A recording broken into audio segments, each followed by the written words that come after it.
পার্বতীর কথা ও শিব ঠাকুরের কথা বলতে হবে। আজকে অনেকেই গিয়েছেন শিব মন্দিরে, স্নান করিয়েছেন, অভিষেক করিয়েছেন। তা আপনাদের কি সৌভাগ্য, অনেকেই কাছে থেকে জানেও না। এমনও ভক্ত আছে জুলুন শেষ হয়ে গেছে, তো এই গৃহের কল্যাণ হোক, মায়ের শারীরিক সুস্থতা হোক, এবং যারা দেশ বিদেশে আছেন সকলের কল্যাণার্থে, ভক্তদের কল্যাণার্থে শ্রীমদ্ ভগবত গীতায় ভগবান যে 574টি শ্লোক অর্জুনকে বলেছেন, তন্মধ্যে ভগবান নিজের সম্পর্কে যে কথাগুলো বলেছেন, বিশেষ করে 10ম এবং 11শ অধ্যায়। আপনারা দেখছেন জয় গীতা চ্যানেল। রাধাকান্ত নমস্তুতে, তপ্ত কাঞ্চন গৌরাঙ্গী রাধে বৃন্দাবনেশ্বরী, বৃষভানুসুতে দেবী প্রণমামি হরিপ্রিয়ে।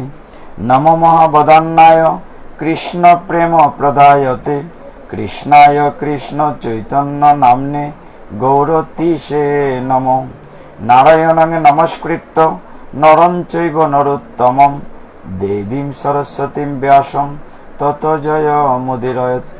নময়ং বিষ্ণুপাদায় কৃষ্ণ প্রেষ্টায় ভূতলে, শ্রীমতে ভক্তি বেদান্ত স্বামিনীতি নামিনে। নমস্তে সরস্বতী দেবী গৌরবাণী প্রচারিণে, নির্বিশেষ শূন্যবাদী পাশ্চাত্য দেশ তারিণে। বাঞ্ছাকল্পতরুভ্যশ্চ কৃপা সিন্ধুভ্য এব চ, পতিতানাং পাবনেভ্য বৈষ্ণবেভ্যো নমো নমঃ। জয় শ্রী কৃষ্ণ চৈতন্য প্রভু নিত্যানন্দ, শ্রী অদ্বৈত গদাধর শ্রীবাসাদি গৌর ভক্ত বৃন্দ। হরে কৃষ্ণ কৃষ্ণ কৃষ্ণ হরে হরে, হরে রাম রাম রাম হরে হরে। হরি ওম তৎসৎ। অনাদিরাদি গোবিন্দের অশেষ কৃপায়, যদিও প্রচন্ড গরম আজকে, গত কয়েকদিন একটানা বৃষ্টি ছিল। আমাদের এই অঞ্চলটি ভারত বাংলাদেশের ঈশান নামক একটি বৃষ্টি বলয়ে ছিল। তো এটা শেষ হয়েছে, এখন বৃষ্টি চলে গেছে। তো এই যে শ্রাবণ মাসটি আমাদের আজকে অত্যন্ত পবিত্র একটি মাসে আমরা বসেছি। আমরা আপনাদের কথা বলবো, শুধু মাতাজিদের কথা, পার্বতীর কথা ও শিব ঠাকুরের কথা বলতে হবে। আজকে অনেকেই গিয়েছেন শিব মন্দিরে, স্নান করিয়েছেন, অভিষেক করিয়েছেন।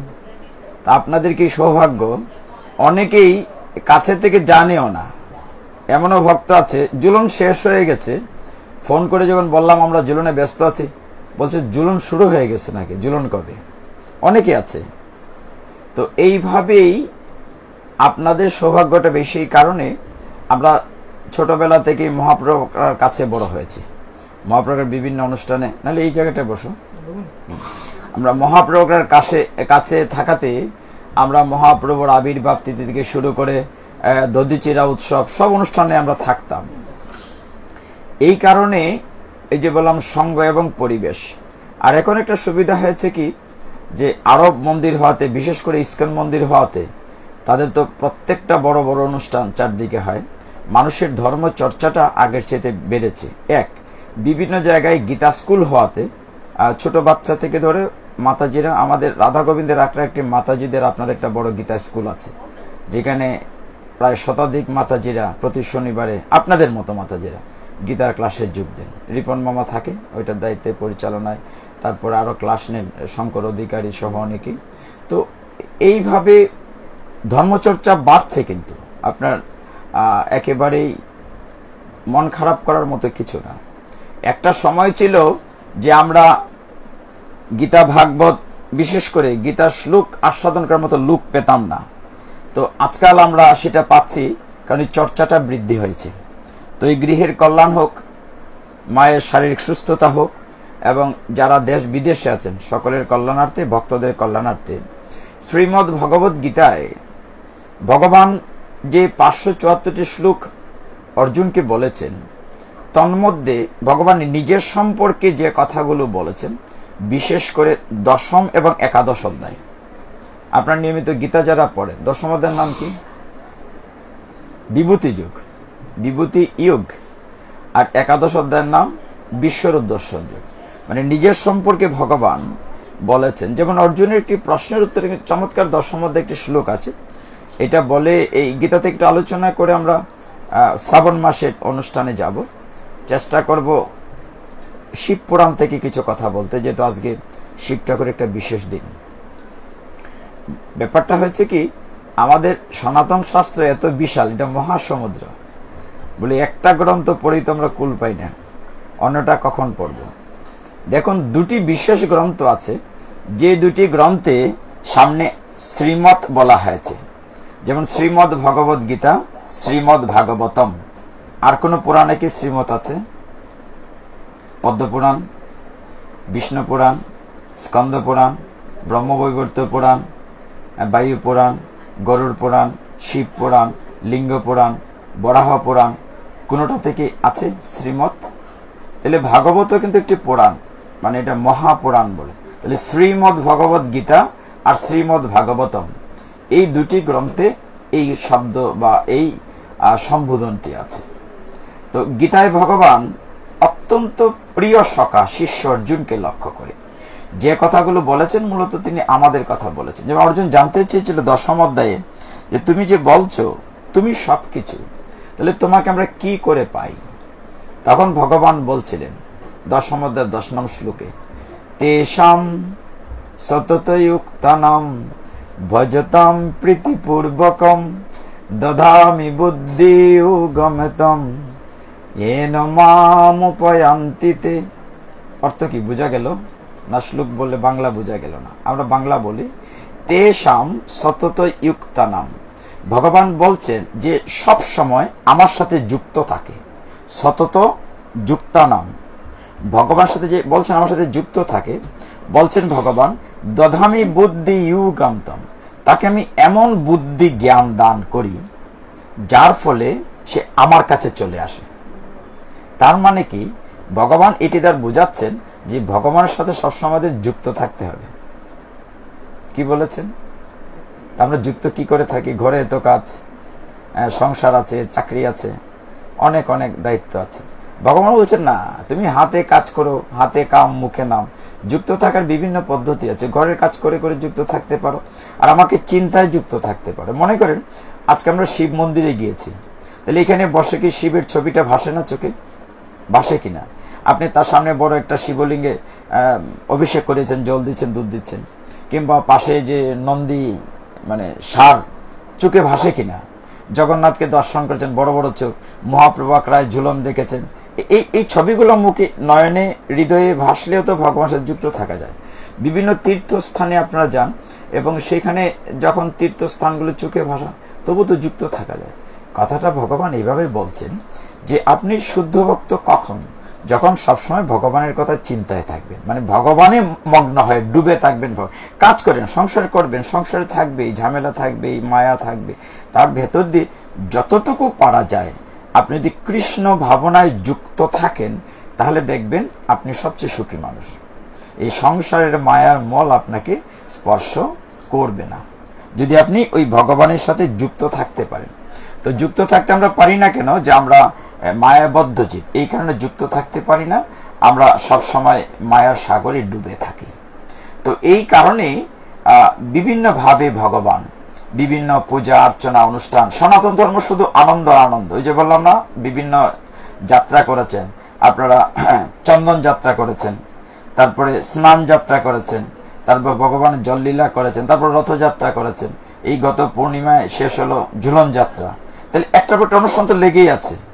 তার মানে ভগবানের সাথে যুক্ত থাকার জন্য ভগবান বিভিন্ন অনুষ্ঠানের ব্যবস্থা ঠিকই করেছেন। তো ওই বিষয়টা ভক্তের শাস্ত্র ভগবান বলছেন দশম অধ্যায়ের 20 নং শ্লোকে, যে অহম আত্মা গুড়াকেশ সর্বভূত আশ্রয়স্থিত অহম আদি চ মধ্যম চ ভূতানাম অন্ত এ বচ। মানে ভগবান কি বলছেন? হে গুড়াকেশ, মানে অর্জুনকে সম্বোধন করছেন হে গুড়া। আপনাকে খেয়াল করেছেন যে গীতায়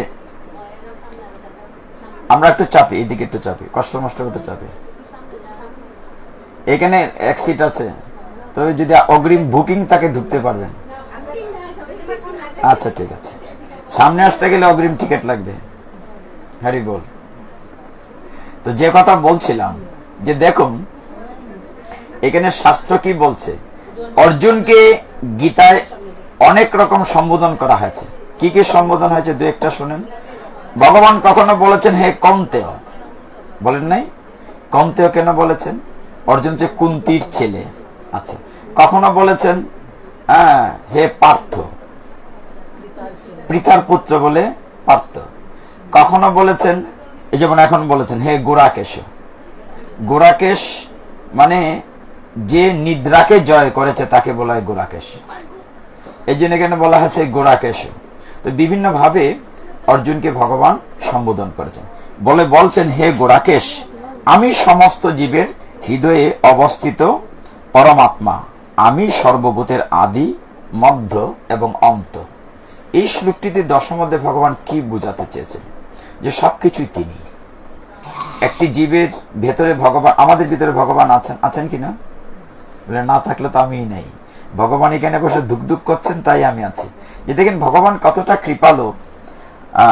এখন আমি নাড়াতে পারবো না, নাহলে চেয়ারটা আমি একদম ওই পাশ থেকে পুরোটা দেখতে পারতাম, কিন্তু নেওয়ার সুযোগ নাই, ডানে আরো জিনিস আছে। তো ভগবান দেখেন কতটা কৃপালু, আমাদের জন্য তিনি পাহারা দেন। কিভাবে? আমার ভিতরে যে ধুক ধুক করছে সেটা ভগবান। এখন আমি রাত্রে ঘুমানোর সুযোগ পাই, বা দিনও মাঝে মধ্যে বিশ্রাম করি। আমরা অনেকে দিনেও ঘুমাই, বা রাত্রে তো অবশ্যই ঘুমাই। এখন আমরা রাত্রে বিশ্রাম করি, ভগবান এখানে বসে ধুক ধুক করছে। এখন ভগবান যদি ঘুমিয়ে যান তাহলে আমরা বাঁচবো? আমার তো ঘুম জীবনে ভাগবে না। এই জন্য ভগবান কিন্তু সারা রাত জেগে এখানে ধুক ধুক ধুক ধুক করে পাহারা দিচ্ছে। মানে একটু চিন্তা করেন না, ভগবান কতটা কৃপালু দয়ালু হলে তিনি কিন্তু ঘুমাচ্ছেন না, কিন্তু আমরা ঘুমাচ্ছি। আমার জীবাত্মাটা ঘুমাচ্ছে, পরমাত্মা জেগে আছেন, ভগবান এখানে বসে ধুক ধুক ধুক ধুক করছেন। তার মানে তিনি জেগে থেকে আমাকে পাহারা দিচ্ছেন। ভগবান যদি ঘুমিয়ে যান তাহলে আমার আর ঘুম কোনোদিনই ভাঙবে না। এইটুকুন আমরা বুঝি কিনা? তো এইভাবে ভগবান বিভিন্ন রূপে, বিভিন্ন এক একটি আমরা যেটা বলি মন্বন্তর বা এক একটি কল্পে এক এক রূপ লীলা করে থাকেন। দেবদেবীর বেলা এরকম। আর আমাদের শ্রীমদ্ ভাগবতম শাস্ত্রে আমরা যাব। তার পূর্বে দেখেন এই দশম অধ্যায়ে যখন ভগবান বলছিলেন যে অর্জুন দেখো সবকিছুই আমি, কি বলছেন? যে আমি সর্বভূতের আদি, মধ্য, অন্ত, সবকিছু আমি। আবার বলেছেন যে অর্জুন দেখো বিশ্ব ব্রহ্মাণ্ডে যত দেবদেবী আছে, যত বিশ্ব ব্রহ্মাণ্ডে সবকিছু কিন্তু আমাতে, মানে আমার বাইরে কিছু নাই। ঠিক ওই কথাটিও এইভাবে আছে, পার্বতী দেবীর হৃদয়ের ভিতরে সমস্ত বিশ্ব ব্রহ্মাণ্ড, যাকে আদ্যা শক্তি বলা হয়। আজকে সব মাতাজি আদ্যা শক্তির আছেন, এটা আলোচনা করবো। মায়েদের কষ্ট হচ্ছে, আমি একেবারে অনন্য পাই, আপনাদের বসার জায়গা দেয়া যাচ্ছে না। তো দেখা যাচ্ছে ভগবান বলছেন অর্জুনকে দশম অধ্যায়ে বিভূতি যুগে যে দেখো আমি সবকিছু, আমাতেই সমস্ত দেবদেবী, সবকিছু তো ভগবানের। অর্জুন বলছে কিনা আমি বিশ্বাস করি না। তুমি আমাকে দেখাও, তুমি যে বলছো যে তুমি পাহাড়ের মধ্যে হিমালয়, নাগের মধ্যে বাসকি, তুমি সবকিছু, বৃহৎ বৃহৎ পাখির মধ্যে গরুর, আমাকে দেখাও, আমি বিশ্বাস করি না। ভগবান বলেন অর্জুন তুমি এই চোখ দিয়ে আমাকে দেখতে পারবে না। আমাকে ওই রূপকানা দেখতে গেলে সবকিছু যে আমি, বিশ্ব ব্রহ্মাণ্ড সবই যে আমাতে আছে, দেখতে গেলে তোমার এই চোখ, তোমাকে দিব্য দৃষ্টি দিতে হবে। তো ভগবান কৃপা করে তার প্রিয় শিষ্যকে দিব্য দৃষ্টি দিলেন। দিব্য দৃষ্টি দেখার পরেই যখন অর্জুন রথের উপরে দাঁড়িয়ে আছে, বসে আছে, তখন যুদ্ধ শুরু হয় না, তখন বসে আছে, আর তার একটু সামনে ঘোড়ার লাগাম ধরে কৃষ্ণ বসেছিলেন। হঠাৎ দেখে যে কৃষ্ণ বড় হতে হতে হতে হতে এত বড় হয়েছে, মাথা যেন গিয়ে আকাশে টেকেছে, আর হাজার হাজার বাহু, লক্ষ লক্ষ সূর্য আলোকিত করছে। দেখে ভয় পেয়ে তুমি কি, তোমারই সম্বরণ করো, মানে চোখ ঝলসাচ্ছে, তুমি আগের মতো দ্বিভুজ হও। তো দ্বিভুজ হন নাই, ভগবান প্রথম চতুর্ভুজ হয়েছেন, তারপর দ্বিভুজ হয়েছেন। তো ভগবানকে এরকম দেখে অর্জুন খুব ভয় পেয়ে গিয়েছেন। তখন দেখলে সত্যি সমস্ত দেবদেবী ভগবান, সমস্ত বিশ্ব ব্রহ্মাণ্ড, এটা দরকার নাই, জ্বালানোর দরকার নাই। তো বলছে যে সমস্ত দেবদেবী ভগবানের লীন হয়ে যাবে।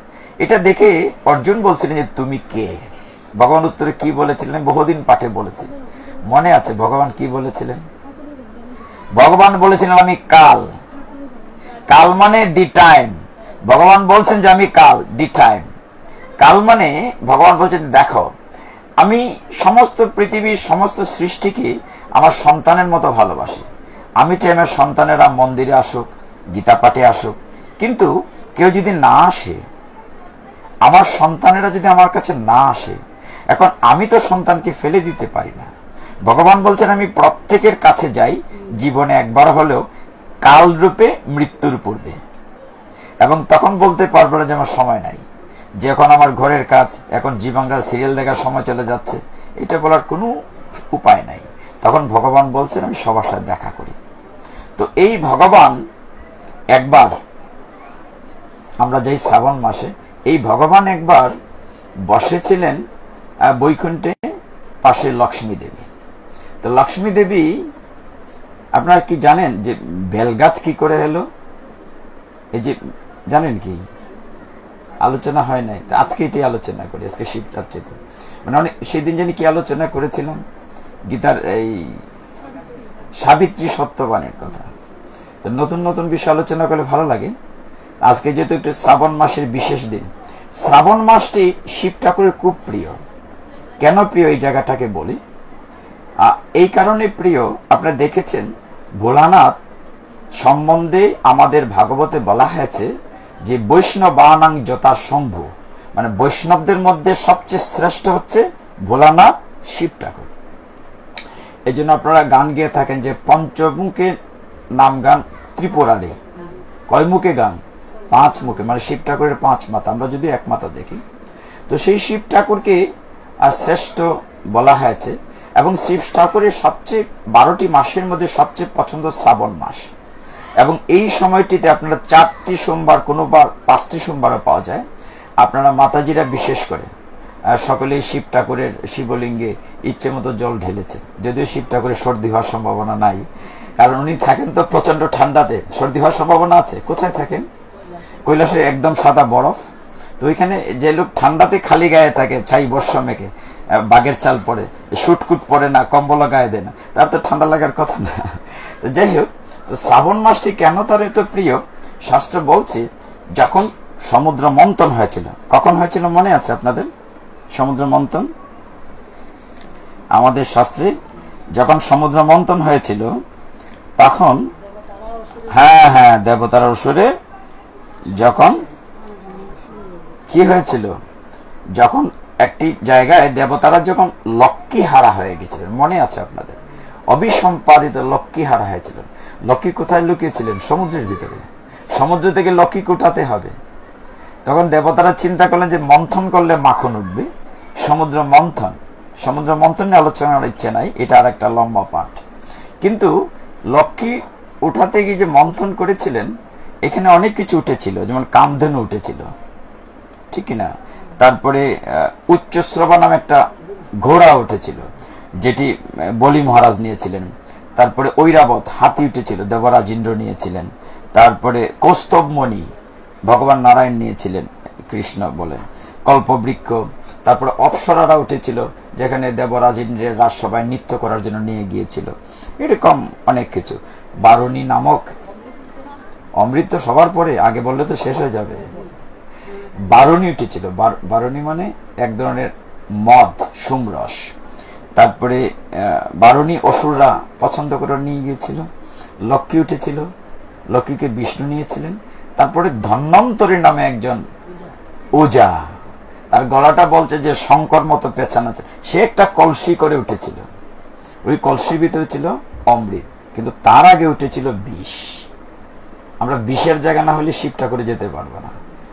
তো যখন বিষ উঠেছিল, কালকুট বিষ, এই শ্রাবণ মাসে, তখন সমস্ত পৃথিবী মানে বিষের তেজে জ্বলে পুড়ে যাচ্ছিল। এখন বিপদে পড়লে তো ডাকো বেটা ভোলানাথ। তো ভোলানাথ কি করেছে? উনি অঞ্জলি ভরে সমস্ত বিষ পান করেছে, কণ্ঠে রেখেছে, নীল হয়েছে, নীলকণ্ঠ নাম হয়েছে। এখন এত বিষের তেজে তার সমস্ত শরীর আগুনে পুড়ে যাচ্ছিল। তখন উপায় একমাত্র আপনারা ভক্তরা গিয়ে ইচ্ছে মতো শিব ঠাকুরের মাথায় জল ঢেলেছে, যাতে শিবের এই শরীরের বিষের জ্বালাটা জুড়িয়ে যায়। বুঝতে পেরেছেন কেন শ্রাবণ মাসে ঢেলেছেন জল? মানে মজার ব্যাপার কি জানেন, যদিও বিষয়গুলো খুব ছোট ছোট, কিন্তু আমরা সবকিছুই করি, কিন্তু ভিতরের খবর আমরা খুব একটা জানি না বা জানার চেষ্টা করি না। তো ওই দায়িত্বটা আপনাদের চরণ ধরে নিয়ে আমাকে দেওয়া হয়েছে যে ছোটখাটো বিষয়গুলো জানাতে হবে। তো এই কারণে প্রচন্ড হলাহল, মানে বিষ উঠেছিল এই শ্রাবণ মাসে।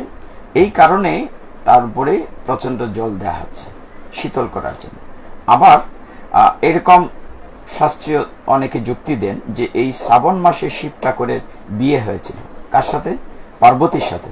শিব ঠাকুরের ওই যে এখানে আপনারা আবার মাথা গলিয়ে ফেলবেন যে শিব ঠাকুরের স্ত্রী সতী, শিব ঠাকুরের স্ত্রী পার্বতী। কি করে হয়? দুইটা আলাদা আলাদা কল্প। এক কল্পে যেমন আরো সহজ করে বোঝায়, আপনার কাশীরাজের 3টা মেয়ে ছিল, অম্বা, অম্বিকা, অম্বালিকা। মনে আছে না? অম্বা, অম্বিকা, অম্বালিকা। অম্বালিকাকে যখন 3 মেয়েটিকে যখন বিশ্বদেব নিয়ে এসেছিলেন তার ভাইদের বিয়ে দেওয়ার জন্য বিচিত্র বীর্যর সাথে, তখন অম্বা বলছিল যে আমার তার এক জায়গায় কথা দিয়েছে, আমি বাগদত্তা। বিশ্বদেব ফেরত দিয়েছিলেন, কিন্তু ওই ছেলেটা গ্রহণ করেনি।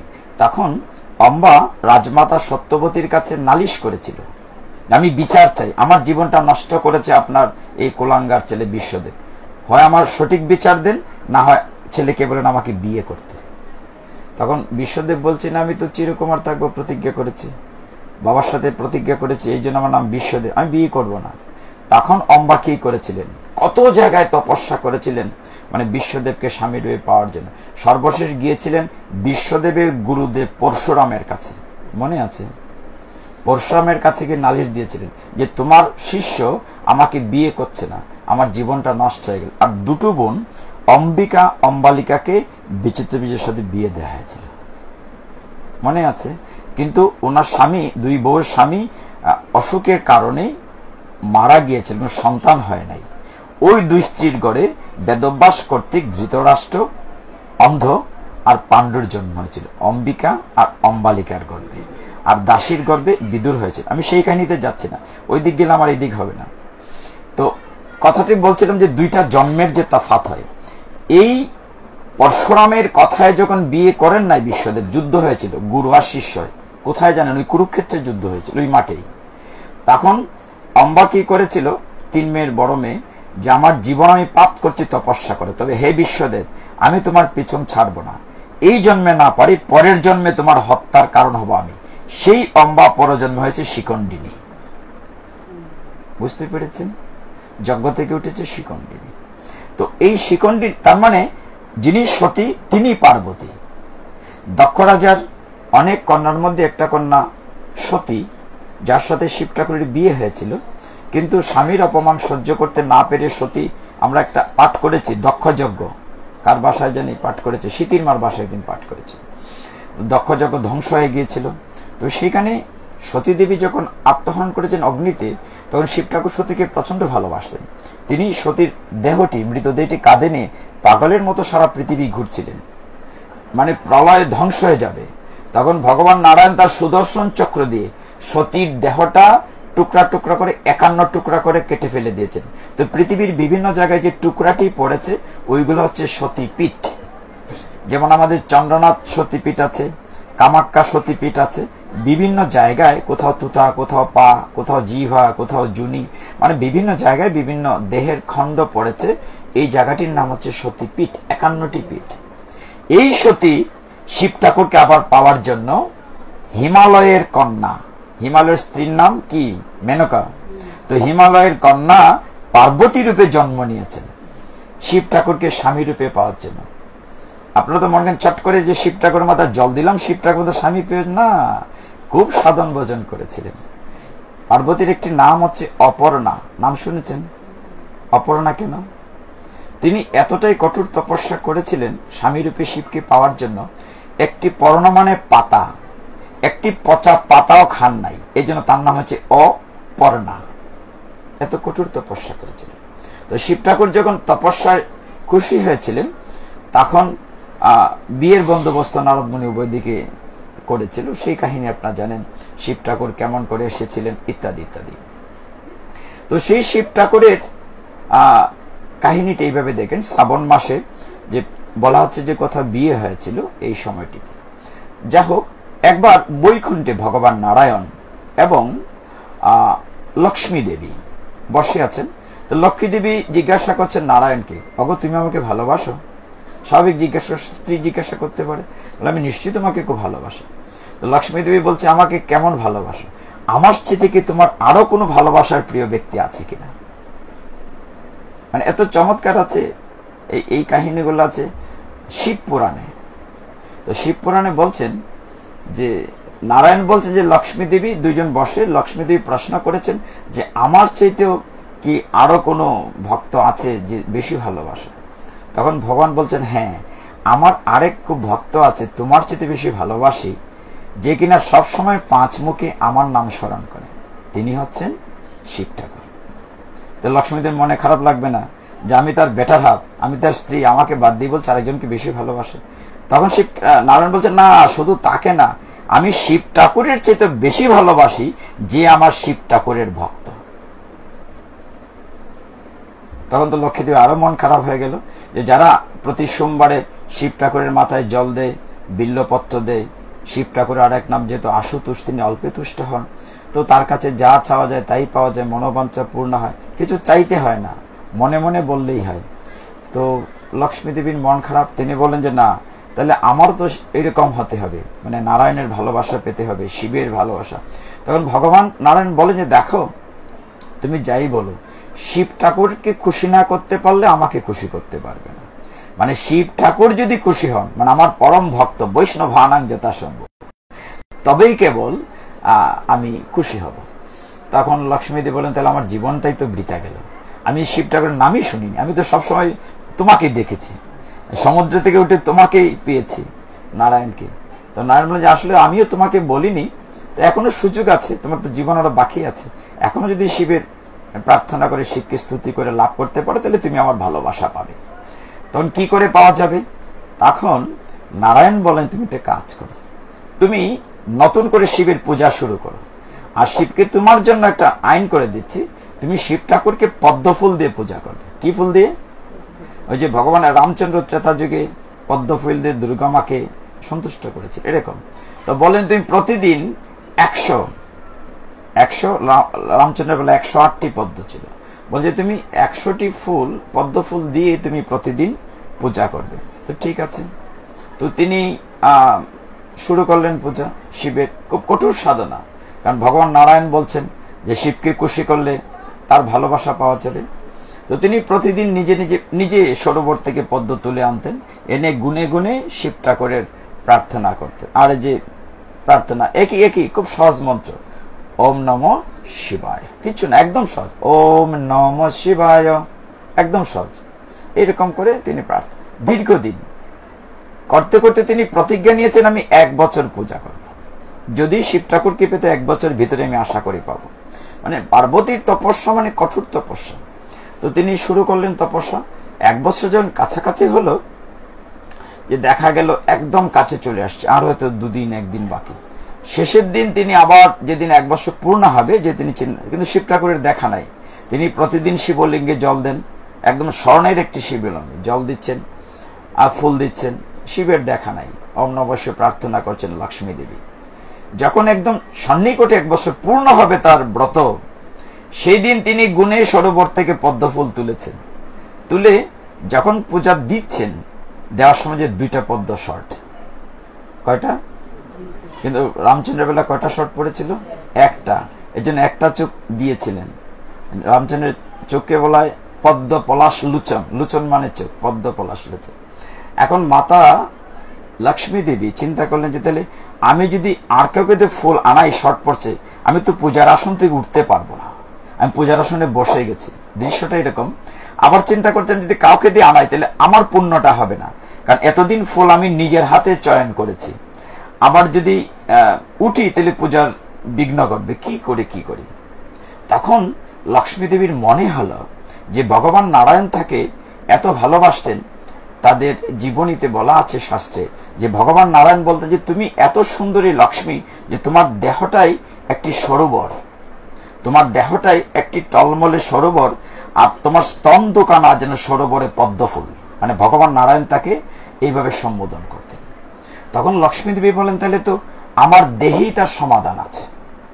আমি যেহেতু দুটি পদ্মফুল পাচ্ছি না, শিবের পূজা পূর্ণাঙ্গ হচ্ছে না, তাহলে আমি যদি এই পদ্মফুলের বিকল্প আমি স্তন কেটে দিয়ে দেই শিবলিঙ্গে, তাহলে তো পূজা পূর্ণ হয়ে যাবে। আমি যদি জীবনে শিব ঠাকুরকে পেলামই না, তো জীবন রেখে লাভ কি? এটা চিন্তা করে শিব ঠাকুর কিন্তু এটা শেষে পরীক্ষা করার জন্য তার প্রতি কতটুকু শ্রদ্ধা, কতটুকু তপস্যা, কতটুকু সাধনা আছে, পরীক্ষা করার জন্য ফুল সরিয়ে নিয়েছিলেন। তখন লক্ষ্মী দেবী কি করলেন, নিজে মানে বসা থেকে, আসন থেকে ছড়িয়ে এনে বা হাতে ধরে এক স্তন কেটে তিনি শিবলিঙ্গে দিতে গেলেন। মানে পদ্মফুল, নারায়ণ বলেছেন যে এটি তোমার পদ্মফুলের সম। তখন যখন দিলেন, তখন আর শিব নিজেকে রক্ষা করতে পারলেন না। তিনি এই লিঙ্গের উপরে বিশাল দেহ নিয়ে চকচক করছে, হাতে ডমরু, এক হাতে ত্রিশূল, মাথায় জটাজুটোধারী, তারপরে ফণিভূষণ, হাতে স্বর্ণা মানে সাপের অলঙ্কার, এরকম নীলকণ্ঠ আশুতোষ প্রকটিত হয়েছে। যে লক্ষ্মী তুমি করো কি? যখন আরেকটি পদ্মফুলের বিকল্প কাটতে চেয়েছেন, তুমি করো কি? থামো থামো, তোমাকে পরীক্ষা করেছিলাম। তখন শিব ঠাকুর বলেন, লক্ষ্মী আমি তোমার সাধনায় খুশি হয়েছি, তুমি বর চাও। আর তোমার এই যে একটি স্তন কেটে দিয়েছ, চিন্তার কোনো কারণ নাই, তোমার দেহ আগের মতোই অক্ষত থাকবে, কারণ আমি যেহেতু প্রকটিত হয়েছি, আমার বড় অক্ষত, তুমি একটি বর চাও। তখন লক্ষ্মী দেবী বলেন, আমার তো কোনো বরের প্রয়োজন নাই, আমার ইচ্ছে ছিল তোমাকে পাওয়া, আমি তোমাকে পেয়েছি, অতএব আমার স্বামী নারায়ণ যে কথা বলেছেন যে শিবের ভক্ত, তিনি তাকে বেশি ভালোবাসেন, অতএব স্বামী ভালো। তখন তিনি বলছেন, না তবুও তুমি একটি কিছু চাও। তখন লক্ষ্মীদেবী বলছিলেন যে হে শিব ঠাকুর, তুমি পরম বৈষ্ণব, আমি যেন সবসময় তোমার পদযুগলে থাকতে পারি। যে দেখেন লক্ষ্মী দেবী হয়ে ভক্তের চরণে প্রার্থনা করছে, এর জন্য ভগবান নিজেই বলছেন যে আমার চেয়ে আমার ভক্ত বড়। তখন শিব ঠাকুর বলেন যে ঠিক আছে, তুমি একটা কাজ করো। যে বামস্তনটি কেটে তিনি দিয়েছিলেন শিবলিঙ্গে, তখন শিব ঠাকুর বলেন, না তোমার এটা বৃথা যাবে না, জগৎবাসীর জন্য আমি এমন একটা সৃষ্টি দিয়ে যাব, তুমি সারা পৃথিবী যত দিন আছে, বিশ্বব্রহ্মাণ্ড সৃষ্টি যত দিন আছে, তখন ওই খণ্ডিত স্তনটি তিনি ত্রিশূলে গীতে মাটিতে পুঁতে দিলেন। দেওয়ার পরে কিছুক্ষণের পরেই ভূমি কাঁপতে লাগলো। যেমন আমরা বীজ রোপণ করলে মাটি ভেদ করে বীজটি উপরে উঠে, মাটি ফেটে উঠে, যেন একটা বীজ বপন করলেন শিব ঠাকুর, সেখান থেকে আস্তে আস্তে দেখা গেল একটা বৃক্ষ উঠেছে, উঠতে বিশাল। শিব ঠাকুর বললেন, এখান থেকে এমন একটি বৃক্ষ হবে যে তুমি যেহেতু লক্ষ্মী, লক্ষ্মীর আরেক নাম হচ্ছে শ্রী, আমরা জানি কিনা, লক্ষ্মীর আরেক নাম হচ্ছে শ্রী। তো এই বৃক্ষটিতে যে ফল ধরবে, ফলটির নাম হবে শ্রী ফল। সাধারণ লোকে বলবে সেটা বিল্ল গাছ বা বেল গাছ, কিন্তু আসলে এটার নাম হচ্ছে শ্রীফল। তখন দেখতে দেখতে লক্ষ্মী দেবীর সামনেই এই খণ্ডিত স্তন থেকে একটি বৃক্ষের জন্ম হয়েছে, এবং সেই বৃক্ষটি হয়েছে শ্রীফল বা বেল গাছ। তখন শিব ঠাকুর বললেন যে দেখো, আমার কিচ্ছু লাগবে না, শুধুমাত্র কোনো ভক্ত যদি একটা বেলপাতা একটু জল দিয়ে দেয়, তাতে আমি খুশি। তো বেলপাতাটা কোত্থেকে আসলো, এবং এখানে অনেক তথ্য আছে। তখন তিনি বলেন যে দেখো, পৃথিবীতে বহু ধরনের বৃক্ষ জন্মাবে, কিন্তু বিল্ল বৃক্ষের মতো একই বৃন্তে তিনটা পাতা কোনো গাছে হবে না। সামনের যে বড় পাতাটা, সেটা হচ্ছে ব্রহ্মা, ডানেরটা হচ্ছে বিষ্ণু, আর বামেরটা হচ্ছে শিব।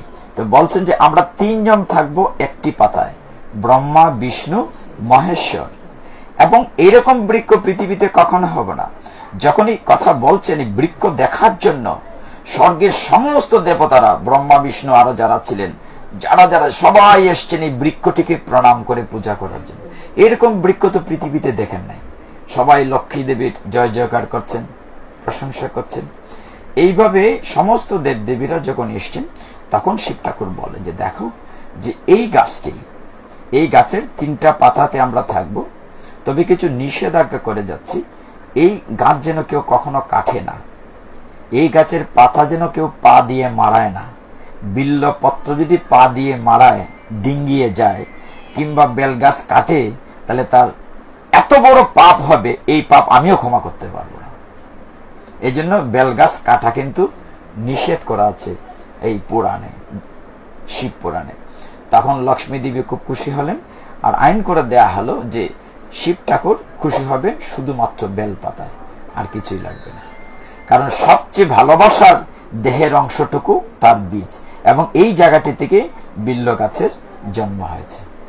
তো এইভাবে যখন শিব ঠাকুরের মহিমা আমাদের শাস্ত্রে বলা হচ্ছিল, সেই শুদ্ধ বৈষ্ণব, তখন একদিন আমরা দেখি যে যখন শিব ঠাকুরের সাথে পার্বতীর বিয়ে হলো, মনে আছে আপনাদের, মেনকা শুনেছেন যে আমার মেয়ে অনেক তপস্যা করে এমন একটি ছেলেকে পছন্দ করেছে, তার মতো সুঠাম দেহ তপস্বী নাই সারা পৃথিবীতে শিব ঠাকুর। বিয়ের পরে শিব ঠাকুর তো থাকতেন একেবারে ঘর নাই, চুলা নাই, চাল নাই, বেটা ভবগুড়ে, ভোলানাথ ভবগুড়ে। কিন্তু বিয়ের পরে হলো কি, বিয়ের পরে এখন লক্ষ্মী দেবী পার্বতীকে তো আনলেন। পার্বতী তো রাজকন্যা, হিমালয়ের রাজের রাজকন্যা। এই তোমাকে যে বিয়ে করে নিলাম, এখানে বরযাত্রীকের কাহিনীটা একদিন বলেছিলাম। বিয়ের কাহিনীটা একটা অধ্যায় আছে, অনেক লম্বা অধ্যায়। কার্তিকের জন্ম একটা অধ্যায় আছে, শিব পুরাণের সুন্দর সুন্দর কাহিনী আছে। আমরা শিব পুরাণে আলোচনা করি সাধারণত শিব চতুর্দশীতে। আজকে কেন আলোচনা করছি? আজকে শ্রাবণ মাসের শেষ সোমবার। এই শ্রাবণ মাসের শেষ সোমবার আপনারা কষ্ট করে এই রোদের মধ্যে শিব ঠাকুরকে তুষ্ট করে আসছেন। অনেকে মনে মনে অনেক কিছু চাইছেন, আমাকে বলার দরকার নাই। শিব ঠাকুর আপনাদের মনোবাঞ্ছা পূর্ণ করুন, যেহেতু তিনি আশুতোষ নিশ্চয়ই পূর্ণ করবেন। তো এই কারণে আলোচনায় চলে এসছি। তো সেখানে দেখা গিয়েছে কি, যে যখন বিয়ে উপপক্ষে ঠিক হলো, তখন মেনকাকে কিন্তু বলা হয়েছিল যে আপনার মেয়ে এমন একটি ছেলেকে পছন্দ করেছে, তার মতো সুন্দর সুপুরুষ ত্রিভুবনে নাই। সব মাই তো চায় তার মেয়েটাকে একটু ভালো ছেলের কাছে বিয়ে দিতে। এখন যখন শিব ঠাকুর তার মার্সিডিজ গাড়ি, প্রাইভেট কারটা হচ্ছে নন্দী বৃঙ্গি, ষাঁড়ের উপরে বসে, আর তার কুট কমপ্লিট নাই, বাঘের ছাল পড়া, ছাই বর্ষা মাকা, এই আপনার সতীর দেহের হাড়, কঙ্কালের মালা, রুদ্রাক্ষের মালা, সাপ কূপ, এইগুলা নিয়ে বরযাত্রী যখন রওনা হয়েছিলেন, তখন মেনকা দেবী সব অনেকে বরযাত্রী যখন আপনাদের বিয়ের আশেপাশে আমরা বেরোই, কি বেরোই না, যে উকি ঝুঁকি দিই, দেখি জামাই কেমন আসতেছে। আপনার বাড়িতে বিয়ে না হলো, সবাই আমরা গলিতে বেরোই, তখন সকলেই বেরিয়েছিলেন। মেনকাও দোতলা রাজবাড়িতে দেখতে চেয়েছিলেন, দেখে আমার মেয়েটা কেমন পছন্দ করেছে, কেমন ছেলে হবে। কিন্তু মেনকা যখন বেরিয়েছেন, দেখেন যে ভূত প্রেত ডাকিনি ঝুঁকিনি তার বরযাত্রীকে আসছে, আর শিব ঠাকুরের বেশভূষা দেখে তিনি তো চিৎপটাং, মানে মেনকা থেকে ফিট হয়ে গিয়েছিলেন, যার ছেলে আমার মেয়ের ছেলে পেল না, মানে এত তপস্যা করে এরকম একটি ছেলে পছন্দ করলো। তো এই রূপটি দেখে তারপর যখন জ্ঞান এসেছিল, নারদকে বলেছেন, তুমি বেটা সব নষ্টের মূল, এমন একটি ছেলে পছন্দ করেছো।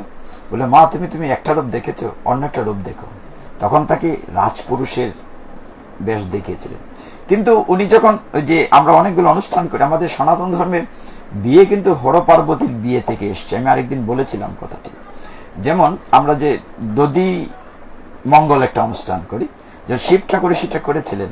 তিনি যখন তার গাড়ি থেকে নেমেছেন, মানে নন্দী থেকে, ষাঁড় থেকে নেমেছে, নেমে বলেছেন যে মা যা দাও দাও আশীর্বাদ দাও।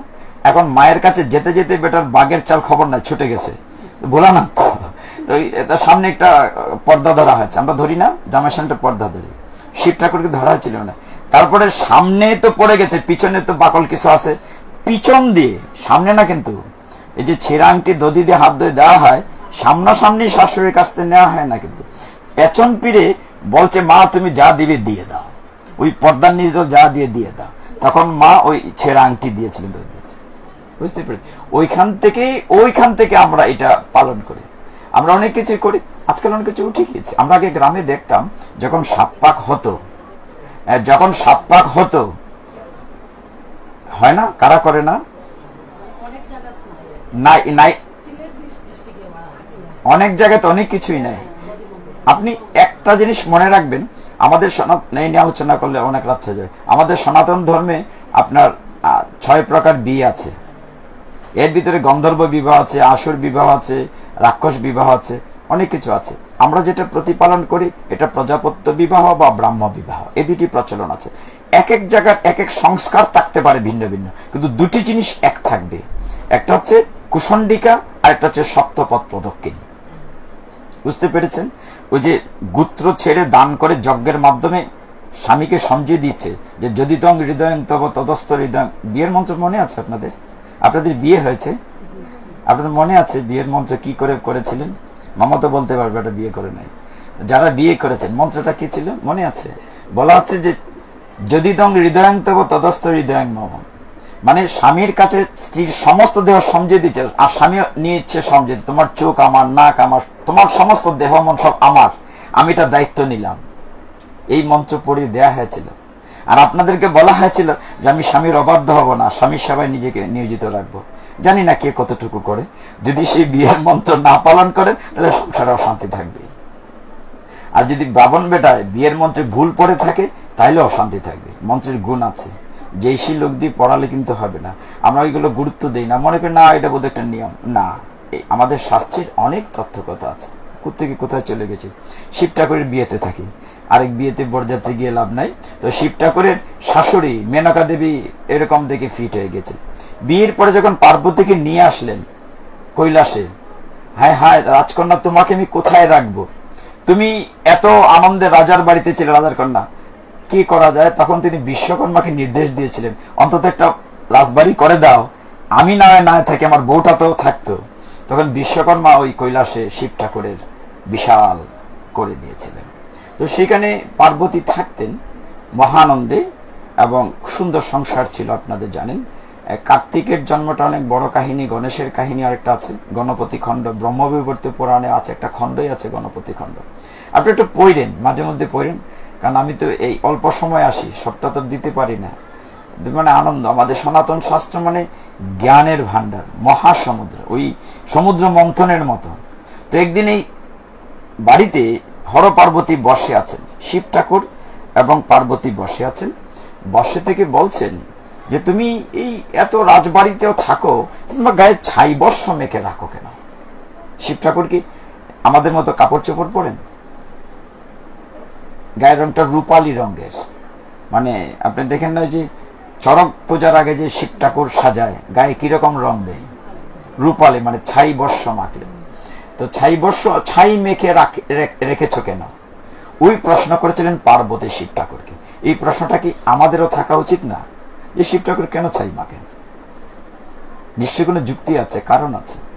তো তিনি বলছেন যে দেখো পার্বতী, এই নিয়ে একটি চমৎকার কাহিনী আছে, শোনো তুমি, মানে আপনাদেরকে বলা হচ্ছে। কারণ শিব ঠাকুর বলছেন যে দেখো, আমি তো ভক্তদেরকে খুব পছন্দ করি, তুমি তো জানো আমি আশুতোষ, অল্পেতুষ্ট। তো একবার একটা ভৃগু বংশ, এটা ব্রাহ্মণের বংশের নাম আছে ভৃগু বংশ। তো ভৃগু বংশে একজন শুদ্ধ ভক্ত ছিলেন, তিনি প্রতিদিন ভগবানের পুজো করতেন এবং তিনি আমার খুব ভক্ত ছিলেন। তো এই রাজাই ধরা যায়, মানে ভৃগু বংশীয়, তিনি শিব ঠাকুরকে প্রচন্ড ভক্ত ছিলেন। তো এইভাবে দিন যাচ্ছিল, তখন শিব ঠাকুর পার্বতীকে বলছেন কেন তিনি ছাই বর্ষ মাখেন। তো তপস্যা করছিলেন তিনি, শিব ঠাকুরকে পাওয়া। শিব ঠাকুর বলছেন যে আমাকে লাভ করার জন্য অনেক তপস্যা করছিল সেই রাজন ভৃগু বংশীয়। এমন ভাবে তপস্যা, মানে এক পায়ের আঙ্গুলের উপরে দাঁড়িয়ে ওম নমঃ শিবায় নমঃ শিবায় তপ বলছে যে 1 বৎসর না, 100 বৎসর, 1000 বৎসর এবার তপস্যা করছে। তপস্যা করতে করতে যখন এক পর্যায়ে দেখলাম যে তার তপস্যা সঠিক আছে, শিব ঠাকুর বলছে যে আমি তার সামনে প্রকটিত হলাম। কিন্তু প্রকটিত হওয়ার পরে একইভাবে আমি বললাম তুমি একটা বর চাও। তো তিনি বললেন যে না, আমি কোনো বর চাই না, আমি শুধু আপনাকে চাই। তুমি শিব ঠাকুর ঠিক আছে, আমি খুব খুশি হলাম, তুমি বর চাও না। তখন এই তপস্বী তিনি আবার তপস্যায় বসলেন। এমন ভাবে তপস্যায় বসলেন, শাস্ত্র বলছে যে প্রথম তিনি হয়তো পাতা খেতেন, মানে ঘাস লতা পাতা, তারপরে কিছু না, শুধু বায়ু বক্ষণ করে তপস্যা করেছে, শুধু বাতাসকে। আমরা পারবো না এই তপস্যা, আমরা খেয়েই পারি না, একাদশী হইলে মাথা নষ্ট হয়ে যায়। হ্যাঁ, আজকে 12টা পর্যন্ত উপবাস ছিল, কিন্তু এটা পারা যায়। 12টা তো আমাদের ঘরের কাজ করতে করতে মাথা, যেটা তো ঘরের লক্ষ্মী, আপনারা আমার প্রণম্য সব মায়েরা, আপনাদের ঘরের কত কাজ থাকে, এই করতে করতে তো 12টা বেজে যায়। তো সেই আজকে একটি ছেলে মন্দিরে সেন্সলেস হয়ে গিয়েছিল। আমার মনে হয় ওই পরিবারের ওই ছেলেটাও উপবাস ছিল, প্রচন্ড গরম ছিল।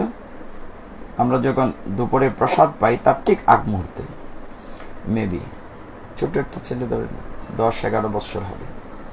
তো ওই ভক্ত যখন শিব ঠাকুরকে খুশি করলেন, তখন শিব ঠাকুর তাকে বর দিতে চেয়েছিলেন, তিনি বর নেন নাই।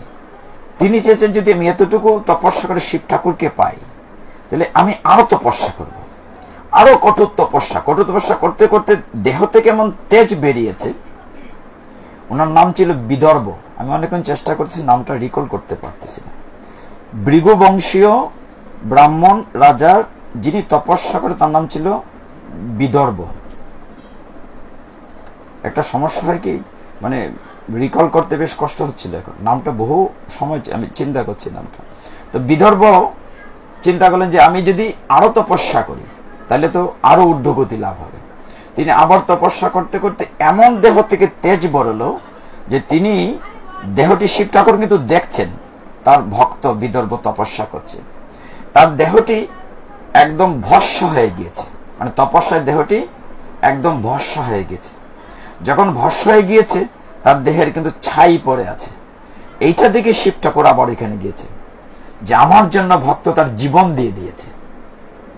তখন তাকে জীবন ফিরিয়ে দিয়েছিলেন, মানে ছাই একদিকে পড়ে আছে, তাকে আবার দিব্য দেহ, সাধারণ দেহ না, দিব্য দেহে বিদর্ভ প্রকটিত হয়ে শিব ঠাকুরকে প্রণাম করছিল, ওম নমঃ শিবায়। তখন বলছিলেন শিব ঠাকুর তুমি কি চাও? বলে আমি কিচ্ছু চাই না, একবার বলেছি যদি দিতেই হয়, জন্ম জন্মান্তরে যদি দিতেই হয়, আমি সবসময় যেন আপনার চরণে মন মজিয়ে রাখি। মানে কত বড় ভক্ত বিদর্ভ ছিলেন। তখন শিব ঠাকুর খুব খুশি। এই কথাগুলো কিন্তু শিব তার স্ত্রী পার্বতীকে বলছেন যে দেখো, তখন আমি এত আনন্দ পেয়েছি, তার যে ছাই পড়েছে দেহ, আমি যখন ছাই স্পর্শ করেছি, আমার শরীরটা থেকে আনন্দে মানে পুলকিত হচ্ছে। যখন ছাই আমি স্পর্শ করেছি, আমার ভক্তের দেহবর্ষের ছাই, আমার শরীরটি পুলকিত হচ্ছে, তখন আমি ছাই তুলে সারা গায়ে মেখেছি। মানে আমি ভক্তের ছাই, মানে বিদর্ভের ছাই আমি সারা গায়ে মেখেছি। এইটা শুনে পার্বতী তো খুশি হলেন যে তুমি সত্যিই ভক্ত বৎসল, মানে ভক্তের চাই, বিদর্ভের দেহবর্ষের চাই তিনি সারা গায়ে মেখে রেখেছে। এই কারণে শিব ঠাকুরকে আমরা বলি যে ভোলানাথ ছাই বর্ষ মেখে রাখে। ওই শ্মশানের ছাই না, বিদর্ভ ভক্তের চাই। আর শ্মশানের হাড়গুণ না, তার সতীর হার মালা পড়েছে। এইগুলো তো অনেক তত্ত্ব কথা আছে, আমরা আসলে সময় পাই না এই কথাগুলো বলার জন্য। কিন্তু একটা জায়গায় গিয়ে দেখা গেছে, পার্বতীর সাথে একদিন ভগবান শিব ঠাকুর বসে আছেন, তো পার্বতীকে তিনি বলছেন যে দেখো, আমরা কোন অধ্যায় নিয়ে শুরু করেছিলাম গীতা আলোচনা? দশম অধ্যায়, দশম একাদশ, মানে একাদশ অধ্যায় যেন অর্জুনে বলছিল এক জায়গায়, তমাদি দেব পুরুষ পুরাণ তমস্য বিশ্বস্য পরম নিদানম বেত্তসি বেত্তম চ পরম চ ধাম। তো অর্জুন কি বলছেন যে তুমি দেবতাদেরও দেবতা, তমাদি দেব পুরুষ পুরাণ, পুরাণেরও মহাপুরাণ, সমস্ত রূপ দেখবে সবকিছু এখানে। ঠিক শিব পুরাণেও দেবী পার্বতী আদ্যা শক্তি এই কথাটি আছে, মিল আছে। কিরকম দেখেন, একবার শিব ঠাকুর, এটা বলে আমরা শেষ করব, একবার শিব ঠাকুর বলছেন যে পার্বতী দেখো, তুমি তো যেই সেই না, তুমি যে শুধু মেনকার কন্যা, হিমালয় কন্যা তা না, তুমি তো আদ্যা শক্তি। আমি দেখো জীবনে বহু লোকরে বহু আশীর্বাদ দিয়েছি, কারণ শিব ঠাকুর অল্পে তুষ্ট, যে বর চায় তারে দিয়ে দেন। মনে আছে না এক অসুরকে দিয়েছিলেন যে ছুইলেই মাথায় চুলে ছাই হয়ে মরে যাবে? কি ছিল অসুরের নাম যেন? তারকাসুর? হ্যাঁ, বর্ষাসুর, বৃত্তাসুর না, বৃত্তাসুর হচ্ছে দধিচি মুনির কাহিনীতে ভাগবতের ষষ্ঠ স্কন্ধে। তো যাই হোক, মানে শিব ঠাকুর বলছেন পার্বতীকে, মানে যে যা চাই আমি বর দিয়ে দেই। আমি এমন হয় যে এমন অসুর তৈরি করি, আমি অসুরকে উল্টা ভয় পাই, অসুরের ভয়ে আমি পলাই।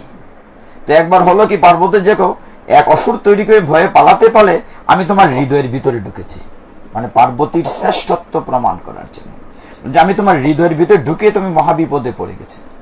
আমি দেখি যে সমস্ত বিশ্ব ব্রহ্মাণ্ড, যত গ্রহ নক্ষত্র তারকা পৃথিবী, মানে এরকম একটা পৃথিবী না, কোটি কোটি বিশ্ব ব্রহ্মাণ্ড তোমার হৃদয়ের ভিতরে। পার্বতী, মানে আমি কি বলবো, সে কথা বলছে যে মহত্ব বলছে যে তোমার হৃদয়ে ঢুকে, এবং ঠিক তোমার হৃদয়ের ভিতরে এখানে শুধু আমার জন্য ভালোবাসা, সেটা দেখেছি। কিন্তু এইগুলা দেখতে দেখতে আমি এত বিস্মিত হয়েছে যে আমার চলে গেছে কোটি বৎসর, হাজার বছর না, লক্ষ বছর না, কোটি বছর চলে গেছে তোমার হৃদয়ের ভিতরে সমস্ত বিশ্ব ব্রহ্মাণ্ড দেখতে দেখতে। এই কাহিনীটি অনেক লম্বা। তো পার্বতী তিনি খুব খুশি করেছেন যে দেখো তুমি আদ্যাশক্তি, তোমার দেহের ভিতরে সবকিছু আছে, এখান থেকেই যখন এক একটা সময় আসে তুমি প্রকাশিত হও। যেমন শিব ঠাকুর একবার মনে আছে আপনাদের, যখন ঘর সংসার করছিলেন, পার্বতী কিন্তু সুন্দরী, যথেষ্ট সুন্দরী, গায়ের রং কি কালো? রাজকন্যা কালো কি গায়ের রং? না না, খুব সুন্দর। তো একদিন পার্বতীকে, অনেক সময় আমরা ঠাট্টা করে স্বামী স্ত্রী অনেক কথা তো বলেই ফেলি, একবার শিব ঠাকুর পার্বতীকে বলে, এই তুমি কালী, মানে আমরা কাল্লা এরকম বলি না, ধুল্লা ঢং করে, তো এরকম কালী বলছিলেন। এই প্রেক্ষিতে পার্বতী খুব রাগ করেছিলেন, অভিমান হয়েছিল যে তুমি একবার বলো আমি আদ্যাশক্তি, সমস্ত বিশ্ব ব্রহ্মাণ্ড আমার হৃদয়ের ভিতরে, আর তুমি আমাকে কালী বলছো, যাও তো সংসারেই থাকবে না। পার্বতী রাগ করে, অভিমান করে বলছেন আমি আবার তপস্যা করব। কোথায় তপস্যা করব? একদম চলে যাব ঘুর পর্বতের একদম শিখরে, ওই একদম হিমাচল, সেখানে তো যাবেন, কিন্তু প্রচন্ড ঠান্ডা, সেখানে আবার পাহাড়ে বাঘ বল্লভ বিভিন্ন অনেক কিছু তো আছে কিনা, সেই করা যাবে। তখন তিনি তার 4 সখীকে সাথে নিয়েছিলেন। যেমন রাধারানীর 8 সখী আছে, পার্বতীর 4 সখী আছে, আমরা নাম জানি কি? এই তো 2টা নাম পাইছেন, আর কি আছে? আরো 2জন আছে, জয়ন্তী আর অপরাজিতা, 4 জন সখী আছে, জয়া, বিজয়া, জয়ন্তী, অপরাজিতা। এই 4 জন হচ্ছে দুর্গা মা বা পার্বতীর সখী। তাদেরকে নিয়ে তিনি বসে তপস্যা করছিলেন। ওইখানে একটি বাঘ একবার এসেছিল, তো বাঘ এসেছিল তখন তিনি তপস্যারত, সখীরা ছিল না, কিন্তু বাঘ দেখে, মানে তার তপস্বিনীর তপস্যা থেকে বাঘ আর তাকে খায় নাই, চুপচাপ বসেছিল। তারপরে যখন সখীরা এসেছিল তারা দেখে ভয় পেয়ে পালাচ্ছিল, বলছেন না ভয় পেয়ে পালানোর কোনো কারণ নাই। এই কাহিনীগুলা বিদর্ভ রাজার তপস্যাতে আছে। কিরকম দেখেন, তিনি যখন শিবের তপস্যা করছেন, আবার বিদর্ভ রাজে যাই, যখন ছাই বর্ষ যার দেহের মেখেছিলেন, তিনি তপস্যা করছিলেন এমন একটি গভীর জঙ্গলে, চারদিকে বনের যত হিংস্র প্রাণী ছিল, বাঘ, ভাল্লুক, হাতি, সবাই না মানে ওই বিদর্ভ রাজের কাছে তপস্যার কাছে এসে তারাও মাংসাহার ভুলে গিয়েছিল। তারা ফলমূল আমিষ আহার বাদ দিয়ে নিরামিষ আহার শুরু করেছিল বাঘ ভাল্লুকে।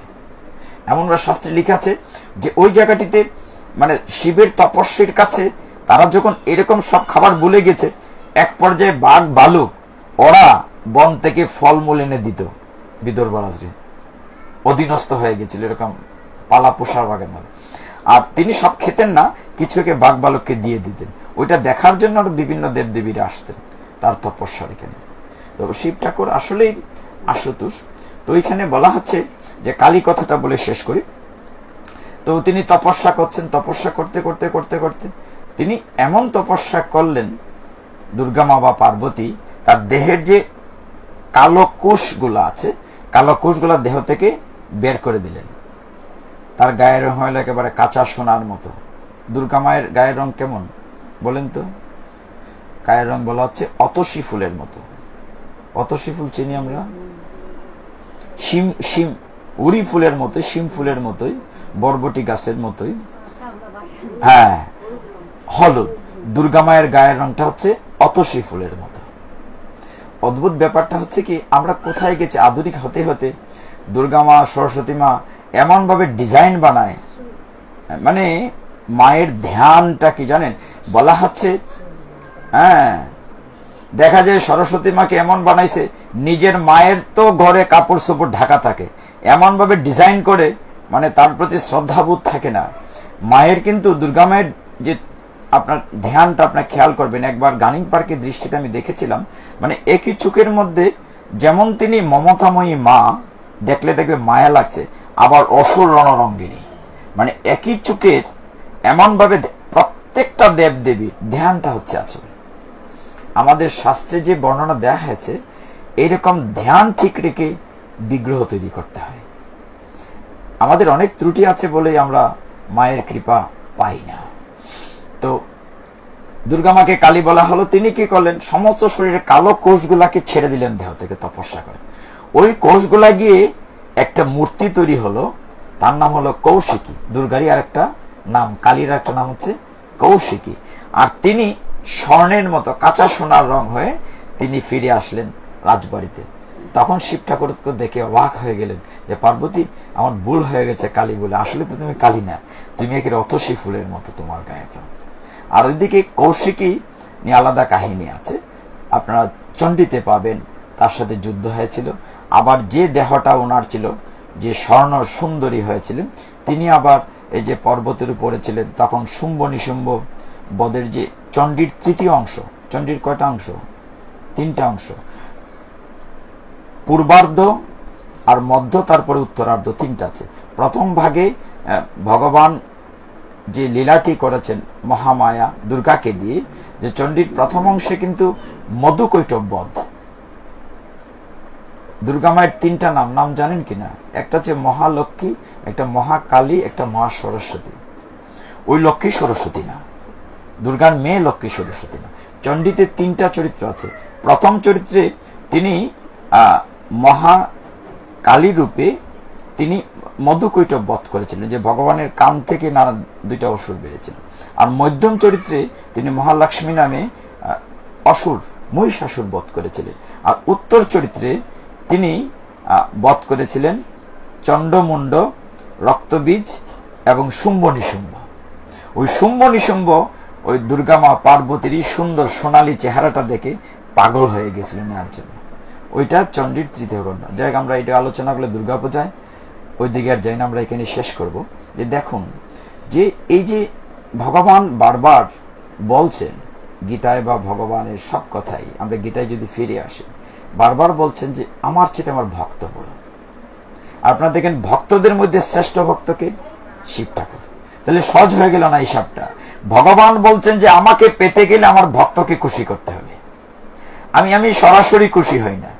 যেমন আপনি সরাসরি ভগবানের পূজা না করে আমরা গুরুদেবের মাধ্যমে করি, ঠিক না?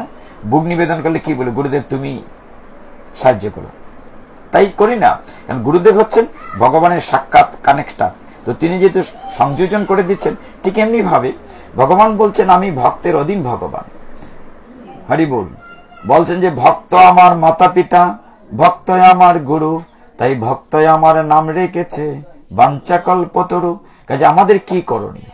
আমাদের করণীয় ভক্তের মন যাতে খুশি হয়, আমরা যেন ভক্তের চরণে কোনো অপরাধ না করি, আমরা যেন বৈষ্ণব অপরাধ না করি। শাস্ত্র আরেকটা কথা আপনার বলেন, সেটি কি বলেন? সবসময় শুনি যে কৃষ্ণরুষ্ট হলে পরে গুরু রাখিবারে পারে, কিন্তু গুরুরুষ্ট হলে পরে কৃষ্ণ রাখিবারে নারে। তার মানে কি, আপনি কখনো এমন কোন আচরণ করবেন না কোনো ভক্তের সাথে, বৈষ্ণবের সাথে, যাতে বৈষ্ণব অপরাধ হয়। খুব সাবধান থাকতে হবে। আগামী দিন সুযোগ পেলে বৈষ্ণব অপরাধ নিয়ে যেখানে বসে কথা বলবো না। আমাদের দশবিধ নাম অপরাধ আছে, অনেক প্রকার বৈষ্ণব অপরাধ আছে। প্রত্যেকদিন সকালবেলা আমরা মঙ্গল আরতির পরে এগুলো আলোচনা করি। তো যাই হোক, তো শিব ঠাকুরের কৃপা সবার উপরে বর্ষিত হোক। আপনারা আজকে শিবের স্নান করিয়েছেন, অনেকেই গেছেন। এই মাতাজিকে দেখেছে কিনা মনে নাই, আপনার সামনে আপনি গেছিলেন না? দেখছি কিনা মনে পড়ে না। গেছিলেন আজকে? দেখি নাই। আমি তো আজকে সারাদিনই ডিউটি করেছি, প্রায় 5 ঘন্টা দাঁড়াই থেকে ডিউটি করেছি। মানে মন্দিরে যে ফুল গাছ লাগাইছি, মাতাজিরা ফুল ছিঁড়ে নিয়ে যায়। গতদিন কত অনুরোধ করলাম, সাইনবোর্ড লাগালাম, তবে নিয়ে যায়, ছিঁড়া বিনা নিয়ে যায়। তখন আমি বলছি যে আজকে যদি কেউ ফুল ছিঁড়ে তাহলে কিন্তু খবর আছে। আমি দাঁড়াইলাম এখানে, তারপরেও মাতাজিরা কোন ফাঁকা যে থাবাইতো ভাই নিতে হবে। ও বেটি নিও না, এখন মা ডাকে, মা লক্ষ্মী মা নিও না রে বা, এখানে ফুল নিলে কোনো কাজে লাগতো না। এটা তো চন্দন দেওয়া নাই, ফুল শুদ্ধ করা হয় না। পুষ্প শুদ্ধ, পুষ্প শুদ্ধ করা লাগে কিনা? তো সরাসরি ফুল দিলে লাগবে কাজে? লাগবে না। তো এটা তো বুঝে না সবাই, ছিঁড়তে থাকে বেদমছে। তো এইটা যেন না হয়, আমরা এগুলো যেন মানে লাগবে না, মা শাস্তি। আর এর চেয়ে বড় কঠিন শাস্তি পাবো আমরা। 28 প্রকার নরক আছে, একটু সহ্য করেন না। কত প্রকার নরক আছে? আমি বলছিলাম আরেকদিন, কোনো না কোনো এক বাসাতে 28 প্রকার নরক নিয়ে একদিন পাঠ করব, তাইলে বুঝতে পারবেন যে আমাদের পরে কি অপেক্ষা করছে। এইটুকুন গরমে অতিষ্ঠ হলে চলবে? এটা একটু সহ্য করেন, কিচ্ছু হবে না। মানুষের সাথে অনেক কষ্ট আছে, কষ্ট থেকে মুক্তি পাওয়ার পথ কি? কৃষ্ণ ভাবনায় মজে থাকা। আপনি যদি কৃষ্ণ ভাবনায় মজে থাকেন, তাহলে আপনি গরম ঠান্ডা শীত কেমন তপস্যা করেছিলেন জানেন বিদর্ভরাজ? আমি তো অনেক কথা বলিই নাই। শীতের দিনে জলে নেমে বরফের জলে বরফে ঢেকে তপস্যা, বৃষ্টিতে ভিজে, গরমের দিনে আগুনের কুণ্ডলীর মধ্যে বসে তপস্যা করেছিলেন। আমরা পারবো এরকম? যাই হোক, আমরা শেষ করি। ওম নমঃ শিবায়। শ্রাবণ মাসের শেষ সোমবারে এই গৃহের কল্যাণ হোক। আশুতোষ, শিব ঠাকুর সকলের কল্যাণ বনে। আমরা একটু নাম করে শেষ করি। হরে কৃষ্ণ কৃষ্ণ কৃষ্ণ হরে হরে, হরে রাম রাম রাম হরে হরে, হরে কৃষ্ণ কৃষ্ণ কৃষ্ণ হরে হরে, হরে রাম রাম রাম হরে হরে, হরে কৃষ্ণ কৃষ্ণ কৃষ্ণ হরে হরে, হরে রাম রাম রাম হরে হরে। হরে তৎসৎ। আমার বলতে ক্ষমা করবেন।